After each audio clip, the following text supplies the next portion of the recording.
As we've been reporting, Colombia has asked the U.S. to stop attacking alleged drug trafficking vessels in the Pacific and the Caribbean. In a statement, the country urged the U.S. to respect international law and engage in diplomatic talks to address situations. For more, let's bring in CBS News correspondent Lilia Luciano. She's in Colombia, where she had an exclusive sit-down with the country's president, Gustavo Petro. Lilia, what did the president say about these strikes?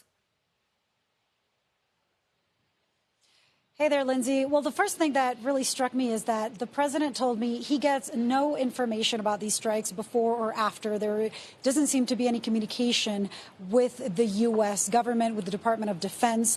In one case, he was telling me that there was one of the strikes where somebody was killed off of the Caribbean coast of Colombia, and it was the family of a person he calls a fisherman. He has been saying whether they're trafficking drugs or not, he still considers them just low-level workers in the drug trade. But he said it was the family of this fisherman who started gathering information, and then he relies on the intelligence of his Navy. I asked him, are you worried about what could be the repercussions of a land strike, especially in the border between Venezuela and Colombia? The Trump administration has been saying all along they are targeting the Venezuelan involvement in drug trade. So, of course, given that all these strikes, many of these strikes have happened off of the shore of Colombia, I asked him about a potential land strike, as President Trump had suggested some kind of land intervention. He said that would be a huge mistake. He said that the Colombian people historically, when they have been attacked in the past, in other wars and in other hundreds of years ago, and over the last century, they rise. He said, I don't mean that as any kind of threat, but he says that that could encourage more insurgency, and that is something that people here in Colombia have been fighting for a very long time. This is a president that has been, as you know, in a war of words with President Trump.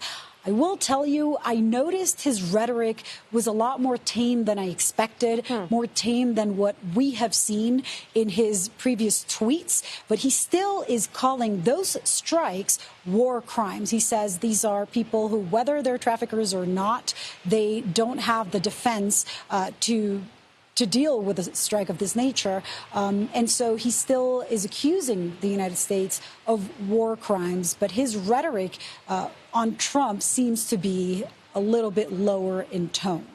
Do you think that that's because you're an American journalist and you had an exclusive sit down with him? And also, where can people see more of your interview?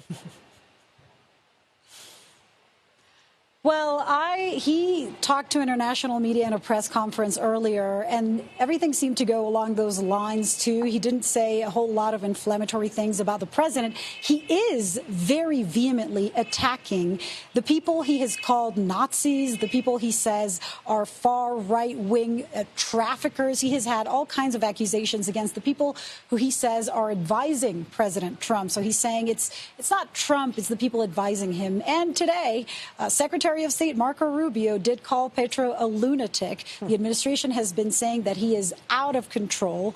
What he says is, look, I welcome the President of the United States to come here to this palace that is right behind me, to his presidential palace. He says that he invites dialogue. So I asked him, if you invite dialogue, why have you been accusing the U.S. of crimes? Why have you been insulting the president? He says, well, I have been insulting, but that he hopes that there can be a dialogue, and he does propose an alternative way of fighting drugs in Colombia in connection with the United States. It's not something that I have studied this for many years, has worked in the past. It's something that he says that he has done very successfully, which is voluntarily convincing farmers to give up their coca crops and instead plant other products. That's what he's proposing to the United States. I don't see the Trump administration saying, OK, sure, let's just do that. OK, Lilia Luciano, thank you so much for bringing your reporting to us.